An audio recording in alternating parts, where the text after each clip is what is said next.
नमस्कार प्यारे बच्चों, हिंदी की कक्षा में आप सभी का स्वागत है। हमने पिछली कक्षा में पाठ 10 मुझमें भी जान है को अच्छी प्रकार से पढ़ा था। आज उसी पाठ की अभ्यास क्रियाएं हम करेंगे। तो शुरू करते हैं पाठ 10 की अभ्यास क्रियाएं।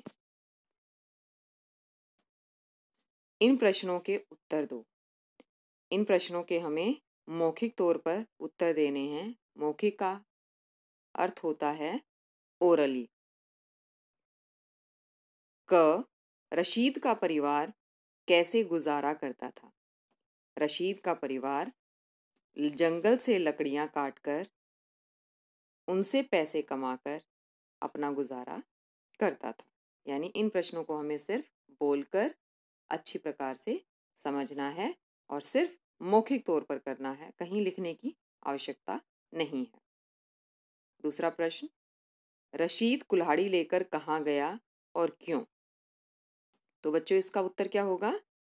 हमने किया था कि रशीद कुल्हाड़ी लेकर जंगल में लकड़ियां काटने गया। और क्यों गया? क्योंकि उसके पिताजी की तबीयत ठीक नहीं थी, उसके अब्बू की तबीयत ठीक नहीं थी। रशीद को पेड़ की कौन सी बातें सुनकर हैरानी हुई?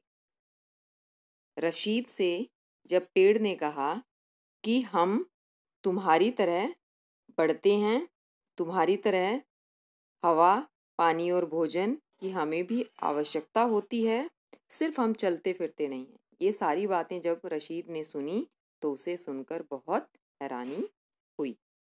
रशीद को बात समझ में आ गई। उसे कौन सी बात समझ में आ गई बच्चों?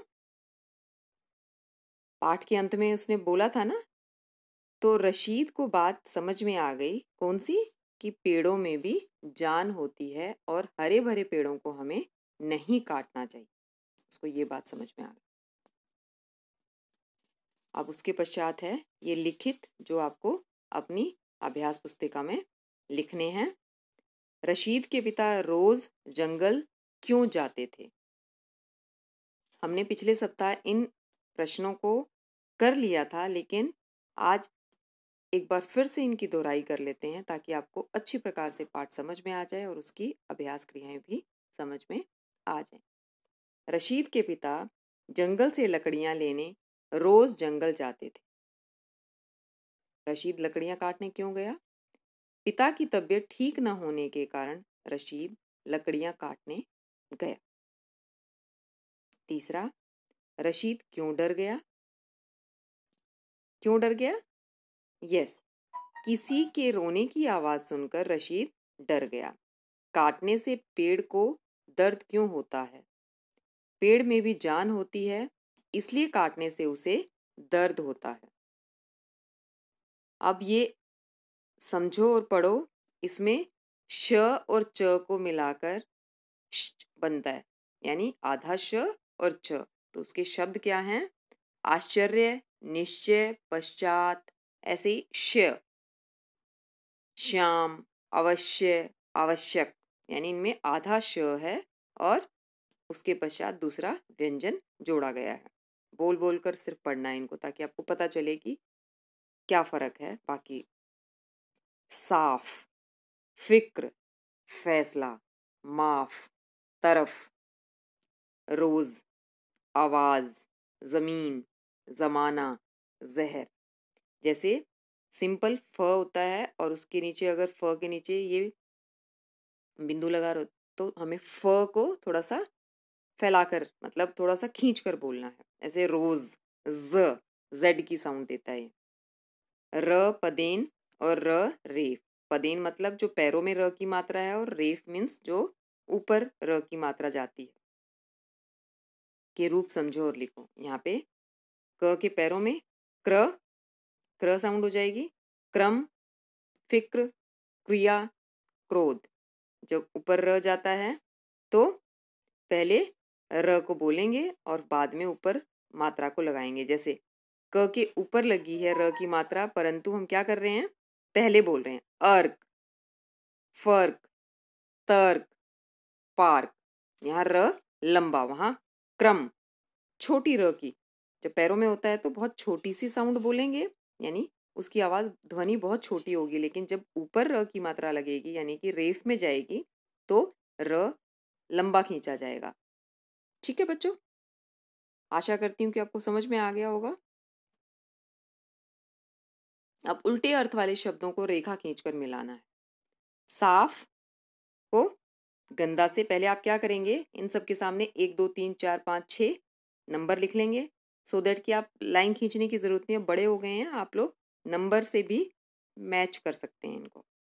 साफ, गंदा, सूखा, हरा भरा, जीवित, मृत यानी मरा हुआ, ठीक, गलत, बेचना, खरीदना, बढ़ना, कोई चीज़ बढ़ना और घटना। इस प्रकार ये उल्टे अर्थ वाले शब्द हैं जिनको हमने अपनी कक्षा में कर लिया है, पहले ही हम कर चुके हैं इन्हें। बहुवचन लिखो, ये तो बार बार हर चैप्टर में आते हैं, हर पाठ के अंत की क्रियाओं में, मतलब अभ्यास क्रियाओं में बहुवचन आते रहते हैं, तो अब हम इनको भी अच्छी प्रकार से सीख चुके हैं। गलती, गलतियाँ, इयाँ जोड़ना है, बड़ी की मात्रा है पीछे, वो छोटी की मात्रा में बदल जाएगी और पीछे इयाँ बन जाएगा। तो गलतियाँ, लकड़ी, लकड़ियाँ, कुल्हाड़ी, कुल्हाड़ियाँ, दवाई, दवाइयाँ। पढ़ो और समझो, इसको आप खुद से करेंगे कि किस प्रकार से इनमें परिवर्तन हो रहा है, बड़ी की मात्रा है फिर ए की मात्रा है, तो कैसे इनको पढ़कर समझ जाना है। अब कोष्ठक में लिखे शब्दों का सही रूप भरकर वाक्य पूरे करो। कोष्ठक होता है ब्रैकेट, यानी जैसे ब्रैकेट में सुन, पहुंच, उठ और बेच, ये शब्द दिए हुए हैं, इनके सही रूप को हमें प्रयोग करना है, जो वाक्य की ज़रूरत के हिसाब से हमें पता चल जाएगा। जब हम पढ़ेंगे वाक्य को तो हमें पता चल जाएगा यहाँ पे सुन का कौन सा रूप यूज करना है। रशीद को रोने की आवाज सुनाई दी। कोई चोट, पहुंच का क्या होगा, पहुंचती है तो दर्द होता है। रशीद कुल्हाड़ी, उठ का क्या रूप होगा यहाँ पर, उठाकर चल दिया। वह लकड़ियां बेचने शहर जाता है। ठीक है बच्चों, अब अंतिम अभ्यास क्रिया है, इन शब्दों को वाक्यों में प्रयोग करना है। आप बहुत बार कर चुके हैं तो आपको ये भी बहुत अच्छे से समझ में आने लगे हैं कि किस प्रकार हमें किसी एक शब्द का प्रयोग करना है वाक्य में। शरीर, हमें अपने शरीर को साफ रखना चाहिए। ज़रूरी नहीं है कि जो मैम बता रहे हैं या मैं जो बता रही हूँ वही आपको वाक्य बनाना है, आप अपने अकॉर्डिंग भी जो आपको समझ में आता है शरीर के लिए अपना वाक्य भी बना सकते हैं। खून, चोट से खून निकलता है, अगर किसी को चोट लगती है तो खून निकलता है। दर्द, मेरे पेट में दर्द है। पेड़, पेड़ हमें शुद्ध हवा देते हैं। तो ये सारे के सारे वाक्य बहुत आसान, आप लोगों के अकॉर्डिंग जो बहुत आसान है मैंने वही बनाए हैं। फिर भी अगर आपको कोई लगता है कि आप अपने अकॉर्डिंग बनाना चाहते हो तो आप उन्हें बना सकते हो। आशा करती हूँ कि इस पाठ की सारी अभ्यास क्रियाएं आपको अच्छी प्रकार से समझ आ गई हों।